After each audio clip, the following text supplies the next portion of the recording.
नमस्कार मित्रांनो, स्वागत आहे तुम्हा सर्वांचं परत एकदा स्टडी विथ गुरु या आपल्या शैक्षणिक यूट्यूब चॅनलवर.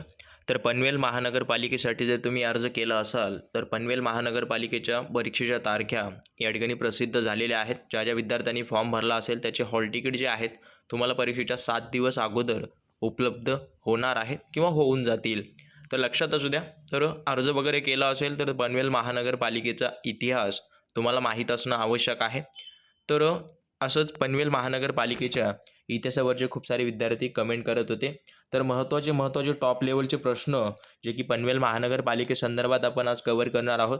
त्यामुळे व्हिडिओ शेवटपर्यंत पहा. चॅनलला नवीन असाल अवश्य चॅनलला सबस्क्राईब करून घ्या. आणि मित्रांनो, ऑलरेडी आपण खूप सारे व्हिडिओ टाकलेले आहेत, ते सर्व तुम्ही पाहून घ्या.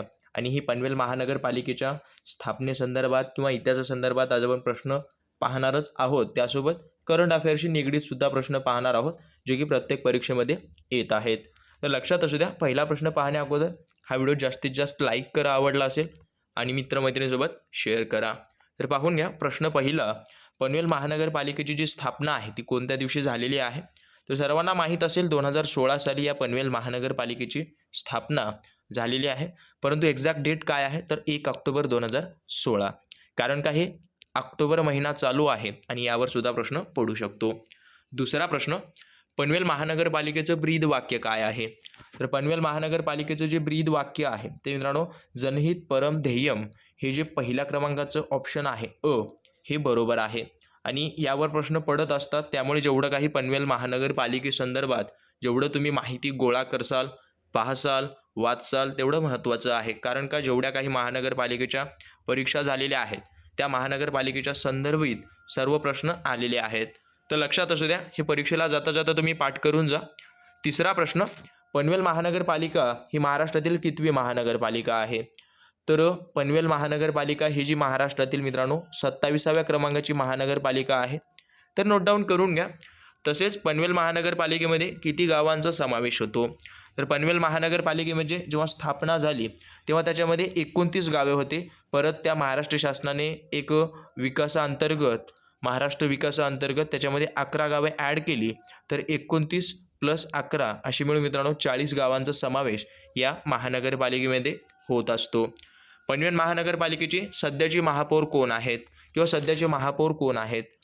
स्त्री आहे, जे की कविता चौटमोल हे जे आहेत ते सध्याचे महानगरपालिकेचे महापौर आहेत मित्रांनो. आणि लक्षात असू द्या, पहिले अध्यक्ष कोण होते, सध्याचे अध्यक्ष कोण आहेत हे तुम्ही नोट डाऊन करून घ्या. आणि याची फार म्हणजे हिस्ट्री जुनी आहे, कारण का अगोदर ही भारतातील सर्वात पहिली नगर परिषदसुद्धा होती. तर पनवेल महानगरपालिका कोणत्या जिल्ह्यात येते किंवा महाराष्ट्राच्या कोणत्या जिल्ह्यात आहे? तर रायगड जिल्ह्याअंतर्गत ही पनवेल महानगरपालिका येथे पनवेल तालुक्यामध्ये ही स्थापन झालेली महानगरपालिका आहे. 7वा प्रश्न, भारतातील पहिली नगर परिषद कोणती आहे? तर पनवेल नगर परिषद किंवा पनवेल महानगरपालिका ही जी आहे आत्ताची, ती भारतातील पहिली नगर परिषद होती. तर लक्षात असू द्या, खूप खूप महत्त्वाचा हा प्रश्न आहे. तसेच आता हे 7 प्रश्न आपण करंट त्या महानगरपालिकेशी ॲड केलेले आहेत. राहिलेले जे प्रश्न आहेत ते करंट अफेअरचे आहेत. पाहून घ्या. 8वा प्रश्न, मागेल त्याला शेततळे ही योजना कोणत्या राज्याशी संबंधित आहे? महाराष्ट्राशी आहे. पहिली सोलार सिटी कोणती बनवण्याचं ठरविण्यात आलेलं आहे? तर मुंबई आहे. आणि कोणत्या प्रश्नांबाबत डाऊट असतील तर अवश्य तुम्ही कमेंट करा. एक प्रश्न मी तुमच्यासाठी सोडत आहे. भारताच्या जे 83वा बुद्धिबळ ग्रँडमास्टर स्पर्धा झाली त्याचं विजेता कोण आहे हे तुम्हाला कमेंट करायचं आहे. प्लास्टिक द्या सोनं घ्या योजना कोणत्या राज्यात राबविली जाते? तर जम्मू काश्मीरमध्ये राबविली जाणारी ही एक महत्त्वाची योजना आहे, जी की करंट अफेअर्सशी संदर्भित आहे. नमो शेतकरी योजना कोणत्या राज्याने सुरू केली? तर महाराष्ट्राने सुरू केलेली आहे. त्यासोबत पहिलं महाराष्ट्र उद्योगरत्न पुरस्कार कोणाला मिळाला आहे? तर पहिलं महाराष्ट्र उद्योगरत्न पुरस्कार जे आहे ते रतन टाटा, जे की उद्योगपती आहेत, यांना मिळालेला आहे. त्यासोबत 14वा, भारतातील सर्वोत्कृष्ट पर्यटन गाव म्हणून कोणत्या गावाची निवड करण्यात आली? तर मित्रांनो, विश्वनाथ घाट या गावची निवड या ठिकाणी पर्यटन गाव म्हणून करण्यात आलेली आहे. शेवटचा प्रश्न, एक ग्रामपंचायत एक खेळाचं मैदान योजना कोणत्या राज्याशी संदर्भित आहे? तर केरळ राज्यामध्ये राबवली जाणारी ही योजना आहे किंवा या राज्यात स्थापित झालेली ही योजना आहे. तर अशा पद्धतीचे हे 15 प्रश्न आपण ॲड केलेले आहेत, जे की करंट अफेअर्सशी संदर्भित, त्यासोबत पनवेल महानगरपालिकेच्या इतिहासाशी संदर्भित प्रश्न आपण ॲड केलेले आहेत.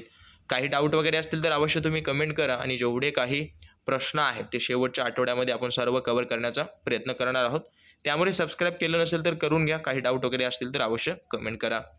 तर भेटूयात अशाच नवीन व्हिडिओसोबत. पाहत राहा आपलं आवडतं यूट्यूब चॅनल. धन्यवाद.